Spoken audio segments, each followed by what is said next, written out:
अस्सलाम वालेकुम। आज मैं आपको मोटापे का घरेलू इलाज बताऊंगा।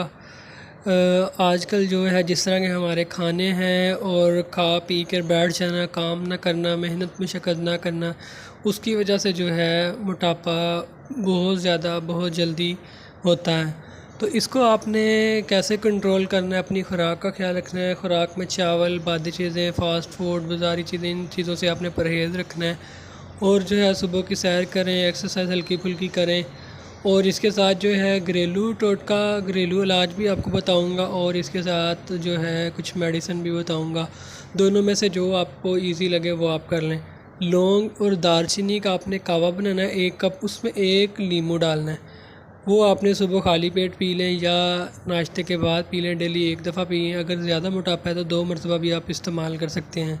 ठीक है, ये आपने रेगुलर इस्तेमाल करना है, डेली बेस पे इस्तेमाल करना है। रेगुलर इस्तेमाल करेंगे तो आपका मोटापा दिन ब दिन कम होता जाएगा। तो अगर आप ये नहीं इस्तेमाल करना चाहते तो फिर आपने ये रूट्स के नंबर हैं, 12 नंबर ड्रॉप्स हैं, ये आपने इस्तेमाल करने हैं। 10 से 15 ड्रॉप आपने दिन में 3 मरतबा ये आपने इस्तेमाल करने हैं, नीम गर्म या ताज़े पानी में मिक्स करके। तो ये भी आपने रेगुलर इस्तेमाल करेंगे तब आपका मोटापा जो है कंट्रोल हो जाएगा। इसका कोई नुकसान नहीं है, कोई साइड इफ़ेक्ट्स नहीं है। आप इसको इस्तेमाल करें और अपना वज़न कंट्रोल करें। तो अगर आप मज़ीद कुछ पूछना चाहें तो कमेंट करें या व्हाट्सएप करें। मिलते हैं नेक्स्ट वीडियो में। अल्लाह हाफ़िज़।